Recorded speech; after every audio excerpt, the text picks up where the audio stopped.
Okay, part two. This should only take a couple minutes. This is slide 13 out of a total of 16, so 4 slides. Um, Hopefully 5 minutes.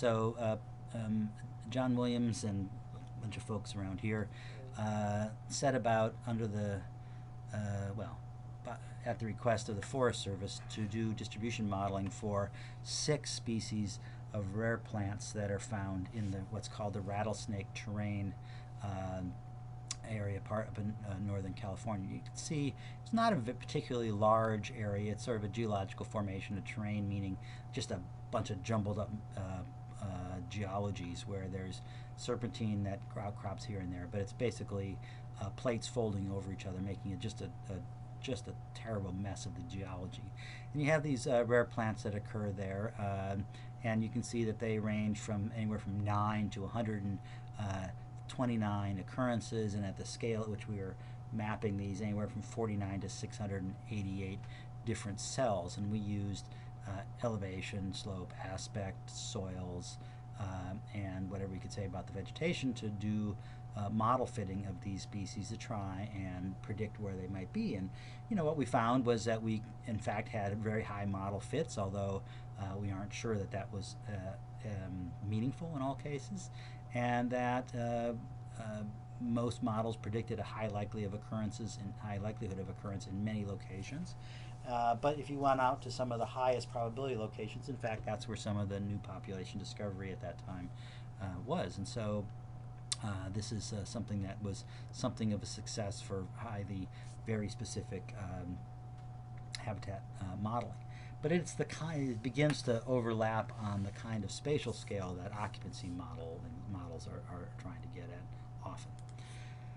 But so a number of us, though, have expressed caution about using these things. Dorman in 2007, Promising the Future, Sinclair, How Useful Are Distribution Models, and myself in 2012, Using Niche Models with Climate Projections to Inform Management Decisions. And from these papers, you see that, well, that species distribution models may seriously mispredict extinction risk. I argue that they mostly overpredict extinction risk, although there's some reason to think that there could be times where they underpredict that risk. But one of the reasons is that the fundamental niche and realized niche aren't always the same thing, that we're modeling a realized niche where things are actually in the environment, and then we're applying these biophysical features to predict where they might be in the future as if it were the fundamental niche. And there's lots of reasons why a species might not realize its full fundamental niche.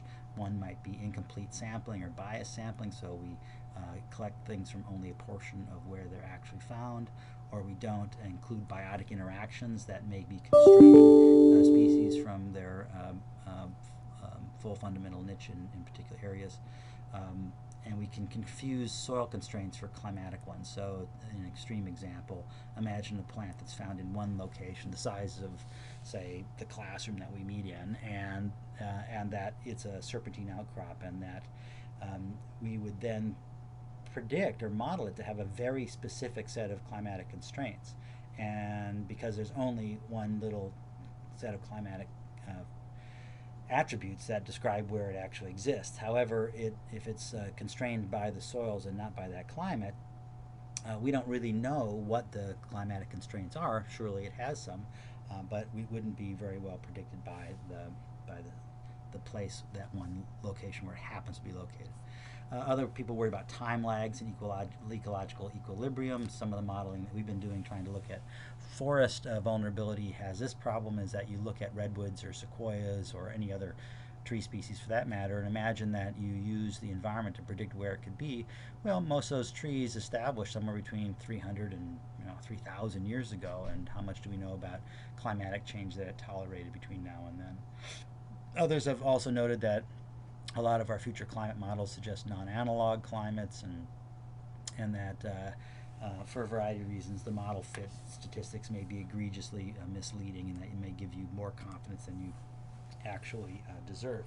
Nevertheless, that this has been a popular area and continues to be a popular area, and people continue to develop new models, things like stack distribution models and more clever ways of thinking about species interactions and things like this. But so I did the same thing. I took that last thing that I did with PVA, where I estimated the size of the conservation literature by searching on a couple of conservation terms. And in this then case, I also searched species distribution model with an asterisk after model. So it could be model, models, modeling, etc. And you see it rise dramatically, such that the last 3 years there's been about 500 papers a year published with species distribution models or modeling. Now, not all of those are conservation papers, but a sizable fraction are people trying to use distribution modeling to inform conservation decisions. And another thing that we looked at in some of these reviews is how often people would use the term management in something like distribution modeling, and it was remarkably infrequently. And so it's a scientific question that has captured our attention, but it's often not well integrated into the decision context of decision makers.